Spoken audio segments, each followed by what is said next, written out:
Welcome to the first ever, live Q&A session. Okay, I did the test one with the Patreon folks, but this is first ever for everyone out there on YouTube. So welcome, and this is an experiment. This is an unknown beast here, and so bear with us as we figure out how to make this work, whether we have technical issues or whatever.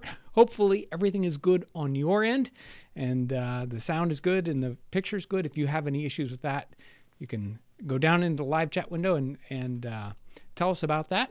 Anyway, do we have a question yet? Yeah. We're waiting for questions in the live window. We saw. Oh, they're already here. Okay, the questions are already here. I've got filled Aaron. Up immediately. I've got Aaron over here in behind the computer. He's going to read out the questions for me, and you can probably hear him reading out. Maybe he sounds better than me. I should get closer to the microphone. Get right into that mic. Yeah, and you can just go ahead, Aaron. Give me a question. All right, so this one's kind of basic. It's just, what is your favorite recipe ever that we've done? Favorite recipe ever. It's tricky. I really enjoy so many of the recipes that we've done. And a lot of them are really good. And even it would be easier. I don't know even if it would be easier for me to come up with the ones I don't like. I think in the second season, possibly the third season, we did a white pot. It's sort of like a bread pudding that's baked. That one was really good. Even the pudding that we just did, the batter pudding with all the sauces, incredibly good with all those pudding sauces. People had a lot of comments about the Parmesan ice cream, wondering whether I really enjoyed that. I love ice cream. I love Parmesan, and the two go together really well. Even if you don't think they do, you should really try it if you get a chance. It was excellent. So those are some of my favorites. There you go. Okay, here's one. As someone new to cooking, how can I get started specifically with old traditional cooking like this? How do you get started? Maybe more of like that. Maybe like a good starter recipe that's not super complicated. Yeah. The vast majority of the recipes we do are rather simple, pretty simple in their ingredients, and some of them are very simple in their actual cooking. They don't entail any trickiness. It does, when you pick up the cookbooks, it can be very daunting, the original cookbooks, because they're leaving out a lot of the explanation or the instruction, and you kind of have to put two and two together to end up cooking them. And really the best way to do it is just to dig in and start. Look for something simple and start doing it, and you'll learn along the way, and you'll learn pretty quickly. And you can ask other people too. I'm not somebody who's been trained for this kind of thing, and so occasionally, I'll get advice from Kevin or even from my wife saying, "No, you're not cooking that at all right." And really, it's just perseverance. You jump in and you just start doing it. Okay, here's another one. Hi, John. My question is, what sort of livestock would a typical 18th century family have? You've done lots of videos about gardens, but I'm wondering about cows, chickens, rabbits, etc. Yeah, it's a good question, and you're definitely, depending on the level of the household, the kind of social, economic level of a household, you're going to have a different set of animals. Chickens are one of those obvious ones for a fairly low-level household. If somebody doesn't have enough money for cows, they're gonna have chickens if those are available. Pigs are right in there, kind of above chickens and lower than cows. Very, very typical in those 18th century settings. Rabbits would be common. In the English cookbooks, you see a lot of hare recipes. Those may have been wild. They may have been domesticated. Let's see.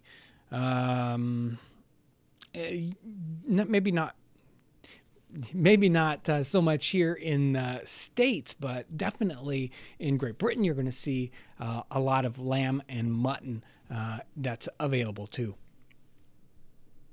What do you think, Aaron? You got another one?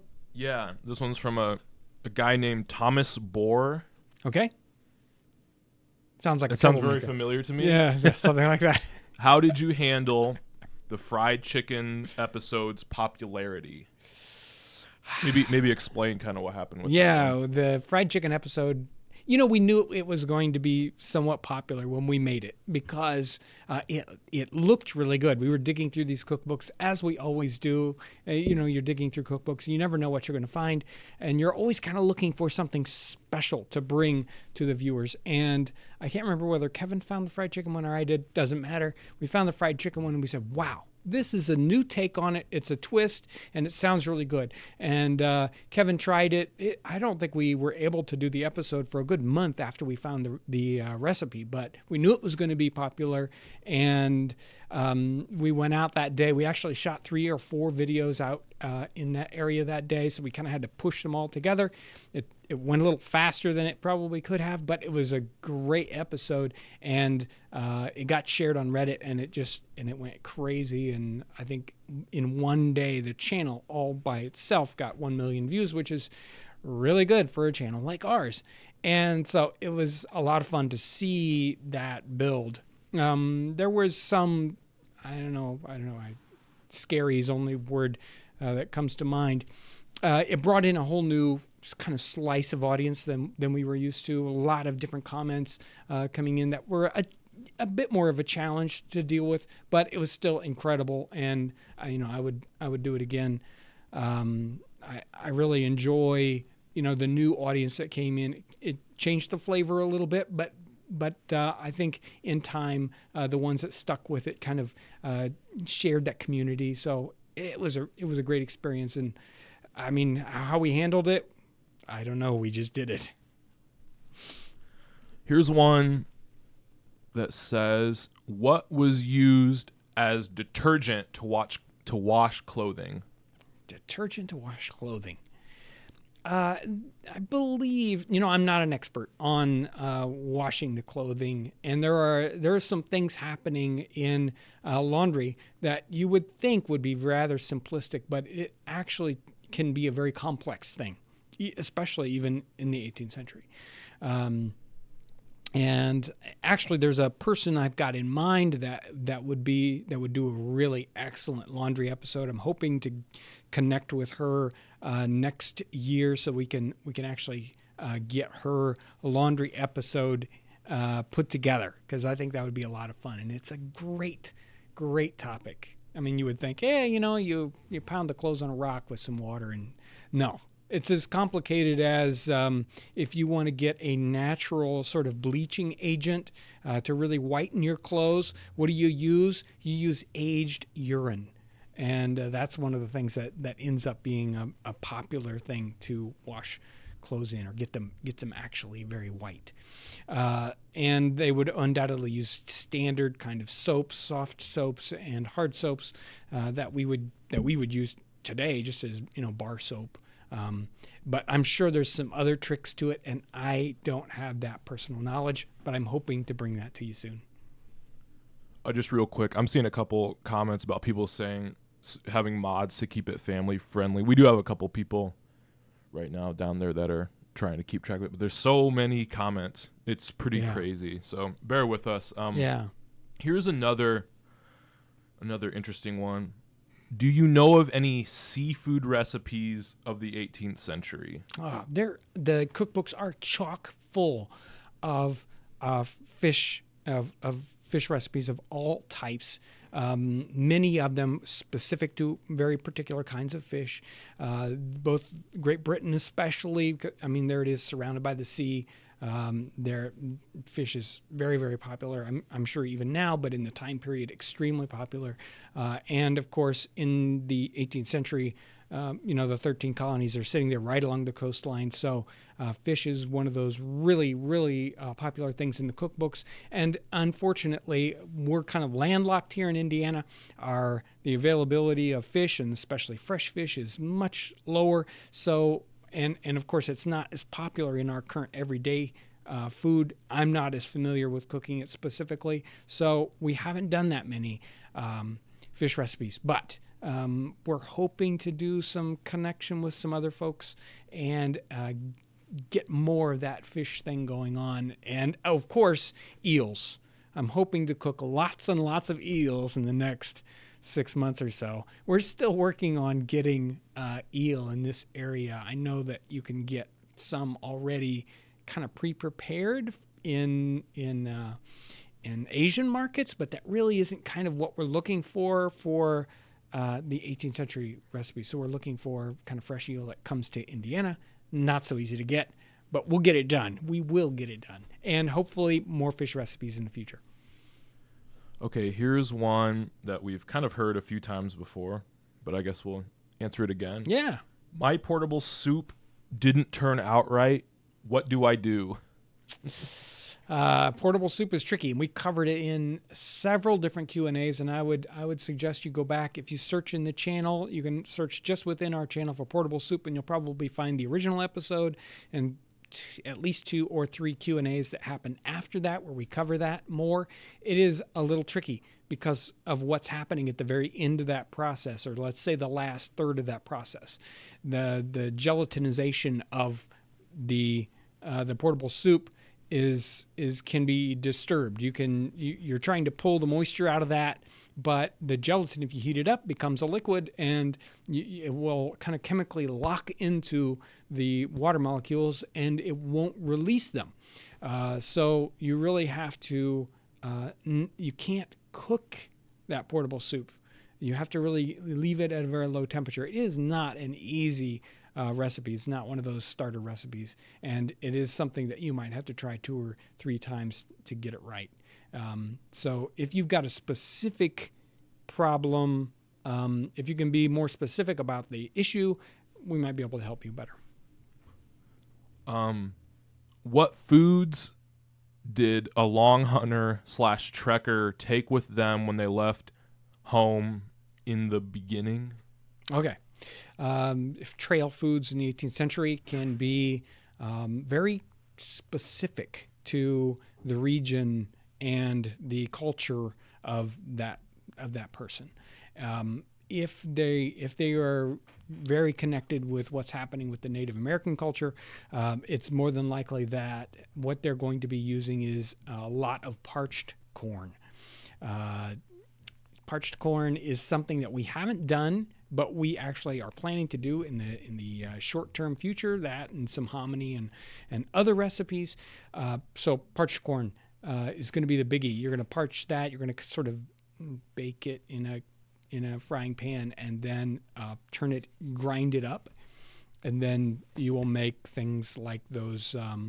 What do we call those? They're like corn fire cakes. Can't remember the name for them right now, but we did it with the somp. That's it. The somp recipe is something especially used with the ground up parched corn. Obviously, dried meats, if you want to have them on the trail for any period of time. The pemmican is a choice. I'm not sure how far back that goes with the actual European sort of long hunters in the time period. That's a little trickier to kind of tease out how much that would have been used by them. There's a lot more research to do there on that topic. Go ahead, Aaron. Here's one that says, I was wondering if you use modern mixers when you show a before and after shot of things like creaming the butter, sugar. I love your channel so much. Thank you. So typically we will do a recipe, depending on the difficulty of it. We will do it some by hand, and then we will actually behind the scenes have a mixer. If we really need to, when you really need to grind something up, and it can take a long time. In fact, an episode that's going to be coming up very, very soon will be one on sort of, what are they called? Fried bean fritters. And one of the things you have to do is pound these like black-eyed peas into a pulverized flour almost. at the time where we were shooting, which was off-site at a historic site, we didn't have access to that, and we had to have somebody along outside the scene pounding in a mortar and pestle on those beans for hours and hours until they were ready. So we have to produce as many videos as we can at a time because we've got lots of things to do. I wish I could do only videos, but I have to run a business at the same time. So on definitely behind the scenes, we're using modern equipment. Go ahead, Aaron. No, there you go. Ryan's just come up into the room. Go ahead. Do you have another question for me? Yeah. What did they use for tick repellent back in the 18th century? Tick repellent. We did an episode on ticks and how ticks and mosquitoes and fleas and how common and how big of a problem it was. And most of the accounts seem to be very primitive. They were doing things like just having the room be really smoky to drive those things out. And there were definitely some times they would use burning sulfur to get rid of pests like that. So they would burn sulfur in a enclosed area and drive things out. As for putting things on your skin or your clothing to keep them out, I haven't seen that many references to that. While some people may have done it, and I think there's probably some like Native American recipes that there are references to that. But I haven't seen that many European ones. So I don't have a lot for that. What do you think, Aaron? This one says, what crop was most popular in the 18th century? And then we'll do one more after this one, and then we'll wrap it up.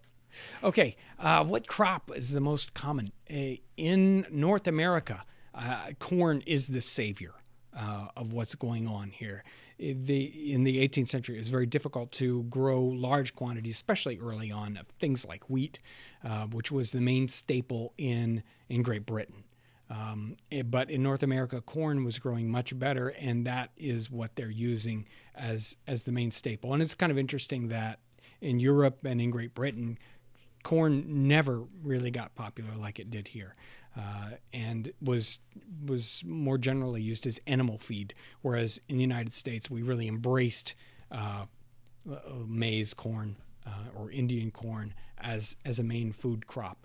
So those are your two kind of balances. But each culture, depending on their and each area, depending on exactly where they're at, really has a main staple crop, and it changes a lot. So corn may be popular up in the Northeast, but other grain crops are going to be more popular, like rice down south. And in Europe, you're going to have different spots where oats grow, but wheat doesn't, and buckwheat will grow, and other things won't. So it really depends on your locality.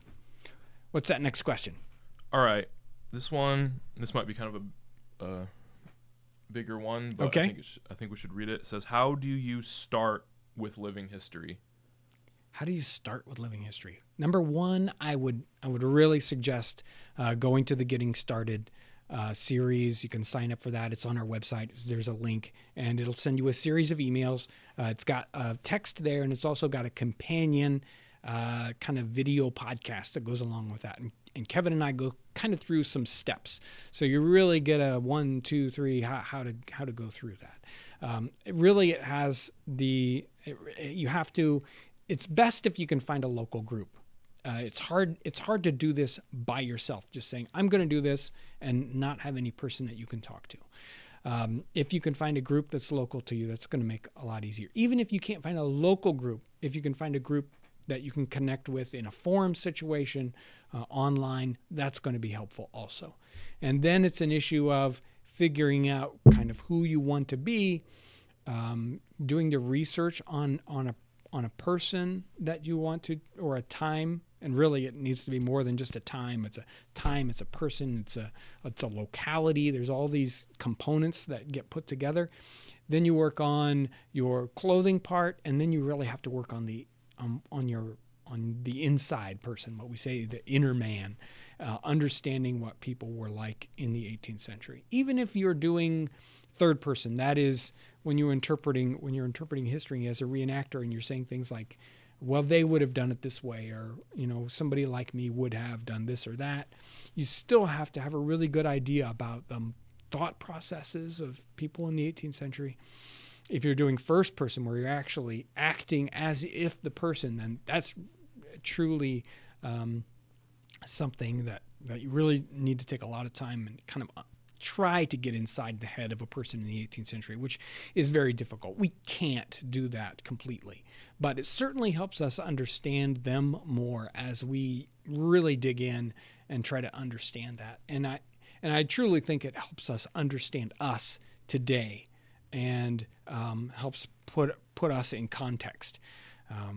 Because it can be easy to live in this world and not really understand all the things, all the shoulders that we stand upon, and thinking about, and really digging deep on somebody that was living 200 and 250 years ago, and what they had, what they didn't have, exactly what they thought about the world around them.